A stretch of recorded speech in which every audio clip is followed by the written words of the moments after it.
नमस्कार, मी जानवी सावंत. गुरुकिल्ली यशाची मध्ये आपलं स्वागत आहे. मंडळी, प्रत्येक घरात देवघर असतं आणि देवघरात बऱ्याच मूर्ती असतात.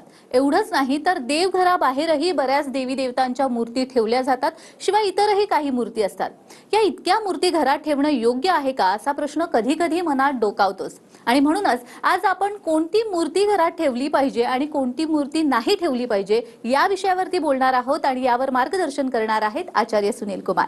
आचार्यजी, कार्यक्रमात खूप खूप स्वागत. खूप खूप धन्यवाद, खूप खूप आशीर्वाद.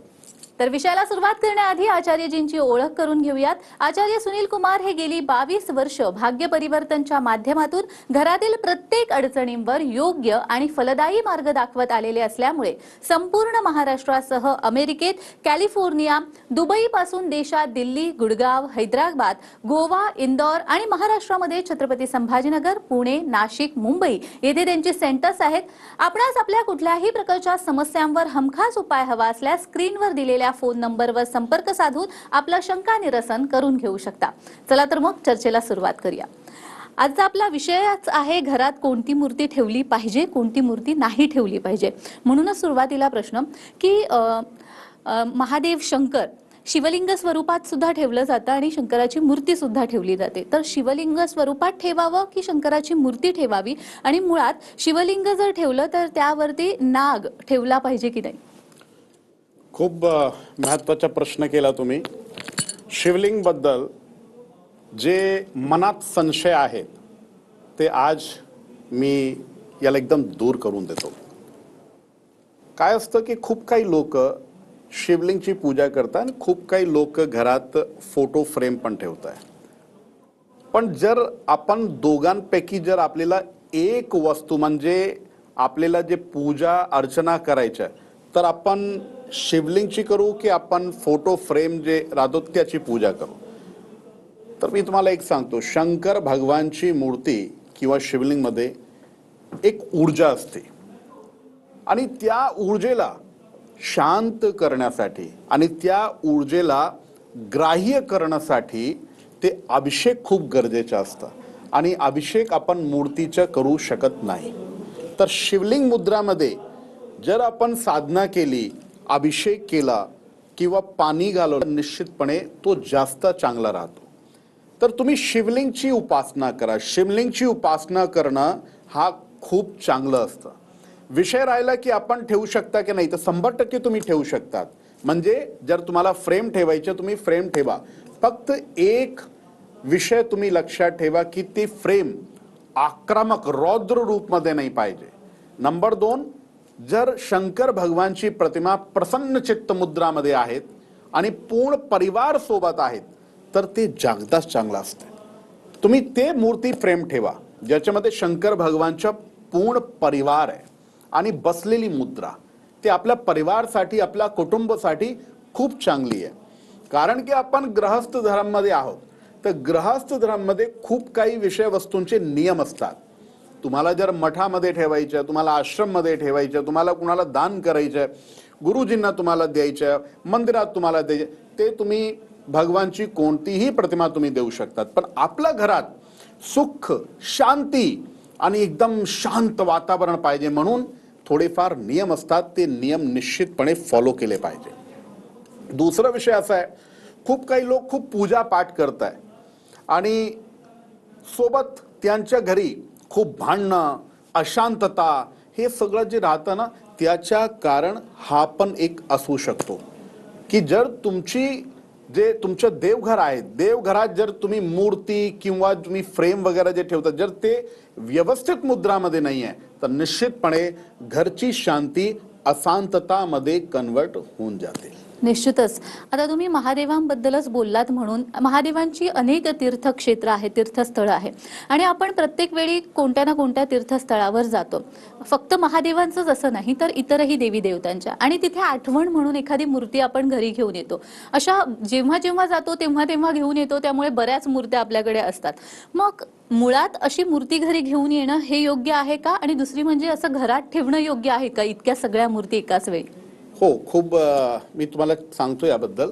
काय असतं की आपण जर कोणत्याही तीर्थस्थळमध्ये गेलो आणि घरी मूर्ती आणली आणि आपल्या घरी जसं तुम्ही गणेश गणपतीच्या दर्शनाला गेले तुम्ही, आणि तिथून एक गणपतीची मूर्ती आणली. आपल्या घरात ऑलरेडी म्हणजे पहिल्यापासून आपल्या घरी गणपती आहेत, तर आपल्याला काय करायचं? तर मी तुम्हाला सांगतो, खूप काही देवतांची जे मूर्ती आहे ना, ते जर दोन दोन घरी आणली किंवा दोन दोन देवघरात आपण ठेवली तर निश्चितपणे घरात अशांतता होणार, घरात भांडणं होणार. आणि याच्यामध्ये मूलतः शालिग्राम, गणपती आणि भगवान विष्णूची प्रतिमा आणि सूर्यदेवाची प्रतिमा, हा जे प्रतिमा आहेत, जर तुम्ही डबल डबल ठेवली ना देवघरात, तर निश्चितपणे घरात अशांतता राहणार. तर त्या कंडिशनमध्ये काय केलं पाहिजे? जुनी जे प्रतिमा आहेत, जर तुम्हाला ते जे नवीन प्रतिमा ठेवायच्या आणि जुनी प्रतिमा ऑलरेडी आहे, तर तुम्ही त्याला काय करा, देवघरात तुम्ही तिथे दान करून घ्या. म्हणजे तिथे त्याची पूजा चालू राहिली पाहिजे. कारण आपण ठेवू शकत नाही आणि दुसरी प्रतिमा जी आणलेली आहे त्याला आपण जोपर्यंत त्याला आपण साईड करतो तोपर्यंत आपलं त्याला ठेवू शकत नाही. आणि तिसरं, तुम्हाला जर घरी दुसऱ्या ठिकाणी जर तुम्हाला ठेवायचं तुम्ही तिकडे ठेवू शकतात, पण देवघरात दोन दोन गणपती, दोन दोन शालिग्राम हे तुम्ही ठेवू नका. आणि तरी तुम्हाला जर ठेवायचं तर जुने गणपती किंवा जुने शालिग्राम जे आहेत, शालिग्रामचं अजून एक स्थान राहतो, ते मी सांगतो तुम्हाला. तुम्ही ज्या देवी देवतांची जे प्रतिमा आहेत जिथं ठेवायचे एक तर तिथं ठेवा आणि नियमाने ठेवा. मग घरात 100% शांतता राहणार. आणि कोणतीही अशी चूक करू नका की तुम्ही खूप पूजा पाठ करताय, खूप देवी देवतांना अंघोळ घालताय, सगळं काही करताय, अभिषेक करताय, पण तरीही घरात शांतता नाही आहे, समृद्धी नाही आहे, सुख नाही आहे. तर याच्या मागे खूप काही नियम असतात, ते नियमांचं पालन नक्की केलं पाहिजे. अगदीच. पण मूर्ती सोबतच प्रतिमा जी आपण म्हणतो फोटो स्वरूपात, तेही दोन दोन असता नये. म्हणजे एक मूर्ती आणि एक फोटो असा जर असेल तर तसं चालतं का, की तसंही असता नये? एक प्रतिमा म्हणजे फोटो फ्रेम तुम्ही ठेवली आणि दुसरी फोटो फ्रेम सेम जरी ठेवली ते चालत नाही.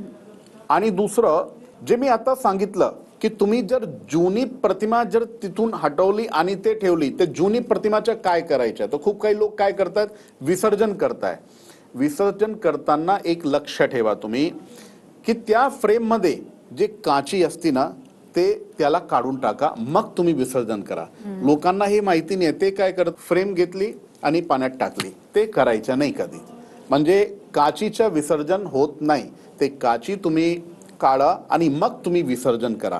नाहीतर सगळ्यात चांगलं आहे, तुम्ही कोणत्याही मंदिरात जर तुम्ही ती प्रतिमा दिली, फोटो फ्रेम दिली, त्यांची पूजा पण चालू राहणार आणि तुम्हाला दोष पण लागणार नाही. ते करू शकता. नंबर 2, घरात तुम्ही दुसऱ्या ठिकाणी तुम्ही ठेवा, मंदिरात ठेवू नका.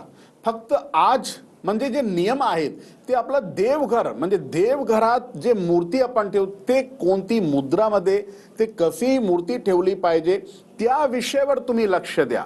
आणि जर दुसरी जागा तुम्ही ठेवली तर त्याच्यामध्ये काही प्रॉब्लेम नाहीये, काही दोष नाहीये. पण एक काम नक्की करा, देवी देवतांची जेवढी मूर्ती आहे घरात तुम्ही ड्रॉइंग रूम मध्ये ठेवली, अजून खूप काही भिंतीवर तुम्ही फ्रेम लावली, ते तुम्ही दररोज जर शक्य नसेल तर कमी ते कमी दर पौर्णिमा आणि दर अमावस्येला त्यांची आरती नक्की करा. त्यांना धूप दीप नक्की दाखवा. कारण दर प्रतिमामध्ये ऊर्जा असते आणि त्या ऊर्जाचं संचरण जर सकारात्मक रूपमध्ये तुम्हाला करायचं तर घरी त्यांची पूजा अर्चना नक्की राहिले पाहिजे. आणि जे लोक म्हणजे फक्त देवी देवतांची मूर्ती लावली आणि तिकडे कधी लक्षच नाही दिला तर तिथे नकारात्मक ऊर्जाचा संचार 100% राहणार. निश्चितच या विषयावरती मला अजून जाणून घ्यायचं आहे, कारण प्रत्येक घरामध्ये देवघर असतं, त्यामुळे प्रत्येकाला हा प्रश्न पडतोच. पण आपल्या प्रेक्षकांमधून देखील काहींचे फोन आलेले आहेत. मोहन वडगावकर गोव्याहून आपल्याशी जोडले गेलेले आहेत. मोहनजी, माझा आवाज येत असेल तर तुमचा प्रश्न विचारा. मी मोहन वडगावकर बोलतो गोव्यावरून. बोला बोला. म्हणजे मी पुष्कळ त्रासामध्ये आहे. जरा मला हेल्प करा, जरा मदत करा. मला खूप प्रॉब्लेम झालाय.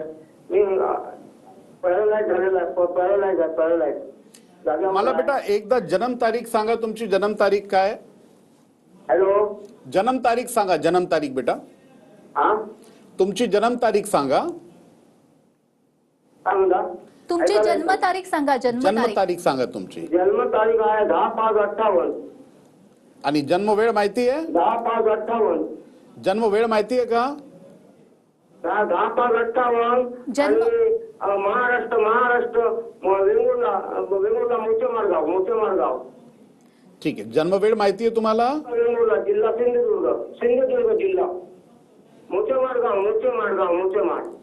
ठीक आहे, मी प्रश्न काल पण लावलं आणि तुम्हाला एक सांगतो, म्हणजे शारीरिक संकट खूप आहे तुम्हाला आणि आता तुम्ही एक विषय सांगितला, पॅरालाइज पण झालेला आहे आणि मला याच्यामध्ये डोळ्यांचा त्रास पण मला दिसतोय की डोळ्यांचा त्रास पण तुम्हाला आहेत आणि कमीत कमी ह्या गोष्टींना 7 वर्ष झाले.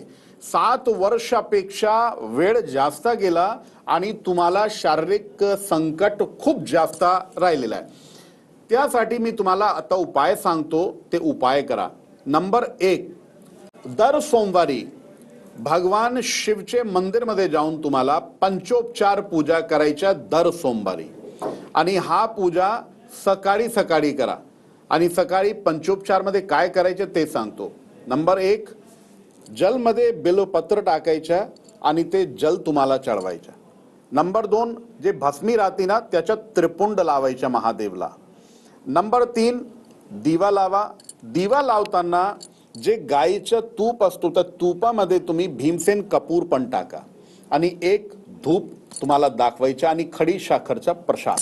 हा पंचोपचार पूजा जे आहे ते दर सोमवार 16 सोमवार पर्यंत तुम्हाला करायचं आणि दर शनिवारी तुमच्याबद्दल जर तुमचं नाव घेऊन जर कोणी टाकलं तरी चालेल, शमीपत्र महादेवच्या पिंडवर दर शनिवारी ठेवायचा आणि एक अमावस्या जेवढा तुमच्या वजन आहेत वजनी बरोबर एक सप्तधान्याच्या तुलादानी करून टाका. तुलादानी ज्या दिवशी झाली निश्चितपणे तुमच्या संकट जे 7 वर्षापासून तुम्हाला चालू आहेत त्याच्यातून तुम्हाला 100% मुक्ती मिळणार, पण हळूहळू. म्हणून तुम्ही थोडा पेशन्स ठेवा, निश्चितपणे जे तुम्हाला त्रास झालेला आहे त्याच्यातून तुम्ही बाहेर पडणार. आशीर्वाद. निश्चितच मला वाटतं मोहनजींना त्यांच्या प्रश्नाचं उत्तर मिळालं असेलच. तुम्हालाही जर अशा काही समस्या असतील तर स्क्रीनवर दिलेल्या फोन नंबरवरती संपर्क साधून तुमचं शंका निरसन करून घेऊ शकता. आता वेळ झालेली आहे छोट्याशा विश्रांतीची. कुठेही जाऊ नका, पाहत रहा गुरु किल्ली यशाची.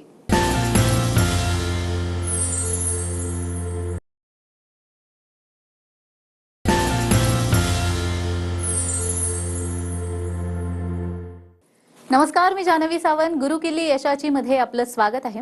मंडळी, प्रत्येक घरात देवघर असतं आणि देवघरात बऱ्याच मूर्ती असतात. एवढंच नाही तर देवघराबाहेरही बऱ्याच देवी देवतांच्या मूर्ती ठेवल्या जातात. शिवाय इतरही काही मूर्ती असतात.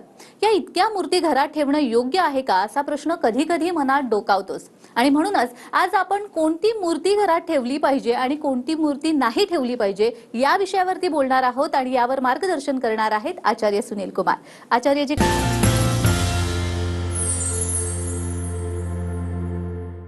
विश्रांतीनंतर सर्वांचं पुन्हा एकदा स्वागत आहे. आज आपण घरात कोणती मूर्ती ठेवली पाहिजे आणि कोणती मूर्ती नाही ठेवली पाहिजे या विषयावरती बोलतोत आणि आपल्याला मार्गदर्शन करतायत आचार्य सुनील कुमार. आचार्यजी, आपण या विषयावर बोलूच, मात्र प्रेक्षकांमधून फोन आलेले आहेत. दादासाहेब तरडे पुण्याहून आपल्याशी जोडले गेलेले आहेत.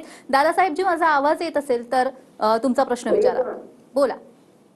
माझ्या पाय मोडलेला आहे मॅडम, तर गुरुजींनी मला हे सांगायचे की माझ्या पायाला बरं काय करावं लागेल. जन्मतारीख काय तुमची? जन्मतारीख सांगा. 1/6/1974 आणि वेळ? रविवार. जन्म ठिकाण सांगा. जन्म ठिकाण कर्जत, तालुका घुमरी, जिल्हा. ते तुमच्या पाया मुळलाय, पण तुम्ही खूप ट्रीटमेंट पण करताय, पण ट्रीटमेंट करतानाही तुम्हाला गुण येत नाही, यश मिळत नाही आणि खूप पैसे पण खर्च झाले. आता मी तुम्हाला जे सांगतो ते करा तुम्ही, आणि जे दवाई औषध गोळ्या वगैरे जे तुम्ही करताय ते पण एकदम जारी ठेवा. पण सोबत काय करा, ज्या पायाला त्रास आहे ना ते तुम्हाला गरम पाणी करायचं आणि त्याच्यामध्ये जे त्रुटी असते ना त्रुटीच्या बारीक पावडर आणि त्याचा घोल करून घ्या आणि जे पाया तुमच्या दुखतं त्या पायावर तो पाणी टाकायचं आणि गरम करून टाका. ते काय असतं, जर पाया आपलं काही नकारात्मक ऊर्जावर पडलं आणि पाया मोडलं, आपण औषध गोळ्या वगैरे सगळं घेतोय, पण कधी कधी तरीही आपल्याला जर फरक पडत नाही तर तुम्ही हा उपाय करू शकतात. आणि उपाय करताना एक लक्ष ठेवा, तुम्हाला एक खूप चांगला मंत्र सांगतो, ते मंत्र पण बोलत राहा. मंत्र आहेत ओम ब्राम ब्रीम ब्रौम सहा बुधाय नमः. बुध ग्रहाचे याच्यामध्ये तत्व असतात आणि हा बुधच्या मंत्र जर तुम्ही पाणी टाकताना जाप केलं तर त्याची जे ऊर्जा, जे संचार आहे ना, ते अजून वाढून जातो. ते तुम्ही करा आणि निश्चितपणे तुम्हाला लवकर फरक पडणार. खूप खूप आशीर्वाद. अगदीच मला वाटतं दादासाहेब यांना त्यांच्या प्रश्नाचं उत्तर मिळालं असेलच. तुम्हालाही जर असे काही प्रश्न असतील तर स्क्रीनवर दिलेल्या फोन नंबरवर नक्की संपर्क करा. आचार्यजी, बऱ्याच वेळा आपण घरात अन्नपूर्णा देवी ठेवतो आणि मात्र ती कशी ठेवली पाहिजे हे बऱ्याच जणांना माहिती नसतं. तर ती कशी ठेवली पाहिजे जेणेकरून सुखसमृद्धी येईल, भरभराट होईल? हो, मा अन्नपूर्णाला तुम्ही तुमच्या जे स्वयंपाकघर तिथे तुम्ही ठेवू शकतात आणि त्याची एक दिशा निर्धारित आहे. तो दिशा जे आहे ते दक्षिण पूर्व, यानी की तुम्ही जर अग्नी कोणमध्ये जर तुम्ही ठेवली किंवा तुम्ही ईशान्य कोण म्हणजे नॉर्थ ईस्ट, हा दोन्हीही दिशामध्ये तुम्ही या मूर्तीला ठेवू शकता. फक्त एक लक्ष ठेवा की कधी कधी आपण काय की आपण जर घरात नॉनव्हेज वगैरे आपलं हे सगळं राहतो आणि त्याच्या जवळ आपण जर मूर्तीला ठेवतात तर योग्य नाही आहे.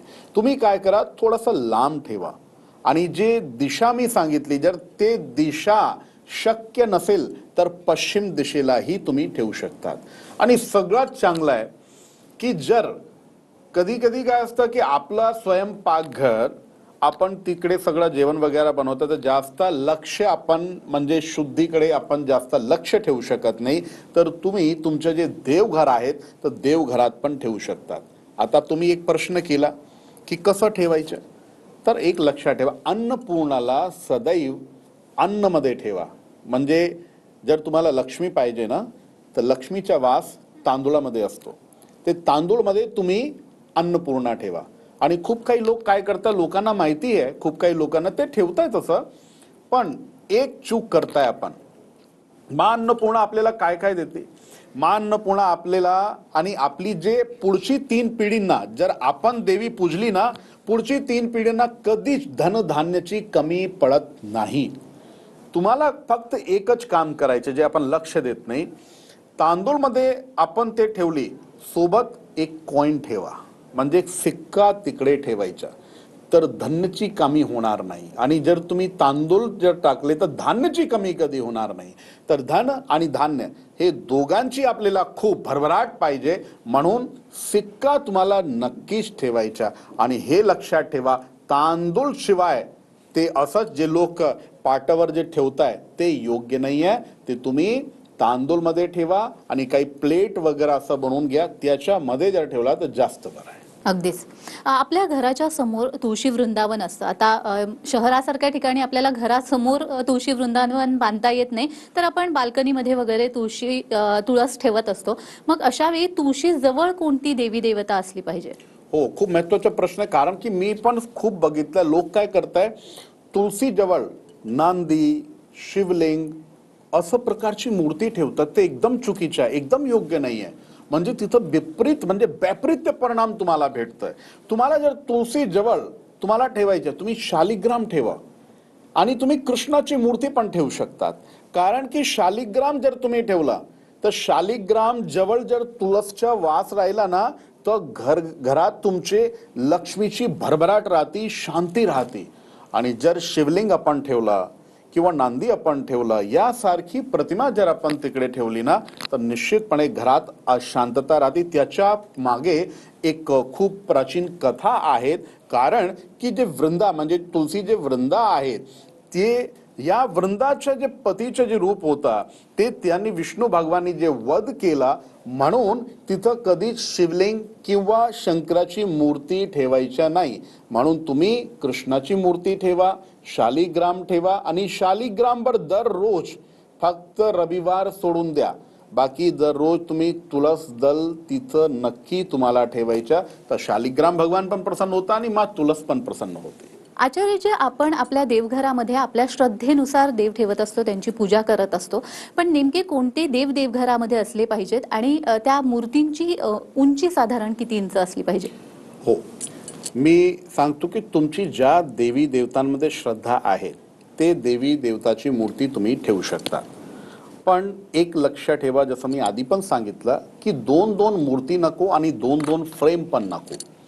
आणि जर मूर्ती ठेवली तर मूर्तींचा तुम्ही अभिषेक करू शकतात, मूर्तींना तुम्ही खूप चांगला प्राण प्रतिष्ठा त्यांची करू शकतात. तर म्हणून मूर्ती जखणं जास्त योग्य आहे. आणि जे तुम्ही आता प्रश्न विचारला की कोणते देव, तर मी सांगतो भगवान विष्णू आणि गुरूंची मूर्ती, जसं तुम्ही स्वामी समर्थ, दत्त भगवान, आणि तिसरा भगवान शालिग्राम. जर तुम्ही तुळसमध्ये ठेवलं नसेल तर तुमचं देव घरात ठेवा. पण परत सांगतो, दोन दोन नको आहे. माँ लक्ष्मीची मूर्ती, खूप काही लोक माँ लक्ष्मीची मूर्ती ठेवताय, पण आज मी सांगतो की माँ लक्ष्मीची मूर्ती तुम्ही नक्की ठेवा, पण माँ लक्ष्मीची मूर्ती बसलेली मुद्रामध्ये, उभी मुद्रामध्ये नको.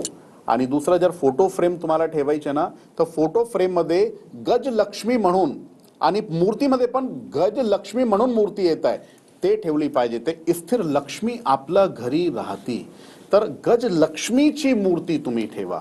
तसंच अजून तुम्हाला ठेवायचं, तुम्ही शिवलिंग ठेवा. फारच शिवलिंगचा खूप महत्त्व असतो. पण एक लक्ष ठेवा, जे मी आधी सांगितलं, शिवलिंगमध्ये ऊर्जा असते आणि त्या ऊर्जेला शांत करण्यासाठी आणि ग्राह्य करण्यासाठी त्याच्यावरती जल घालणं, अभिषेक करणं अति आवश्यक आहे.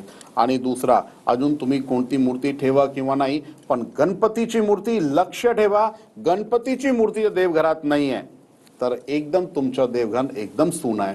तर देवघरात गणपतीची मूर्ती नक्की ठेवली पाहिजे. तर यासारखी मूर्ती जर ठेवली, अजून तुमची ज्या ज्या देवी देवतांमध्ये श्रद्धा आहे, माताची मूर्ती ठेवा, अजून दुसरी मूर्ती ठेवा, भगवान विष्णूचे जे आपले 24 अवतार त्यांची मूर्ती ठेवा. तुम्ही कोणतीही मूर्ती ठेवू शकतात. पण जे जे मी सांगितले आणि ज्या मुद्रामध्ये सांगितली आहे, जर तशी मूर्ती ठेवली तर घरात सुख, शांती, संपत्ती, संपदा, धन, वैभव, ऐश्वर याच वस्तूंमध्ये तुम्हाला कधीच कमी पडणार नाही.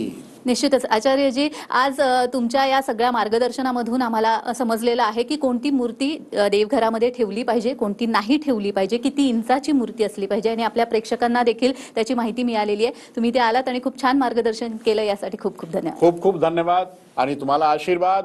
ओम श्रीर्वर्चस्वम् आयुषम् आरोग्यम् आयुधचनम् मय्यते धनं धान्यं पशुं बहुपुत्र पौत्रलाभं संवत्सरं दीर्घमायुः. खूप खूप आशीर्वाद. तर गुरुकिल्ली यशाची मध्ये आज आपण इथेच थांबतोय. पुन्हा भेटूया एका नवीन विषयासह. तुम्ही कुठेही जाऊ नका, पाहत रहा TV9 मराठी.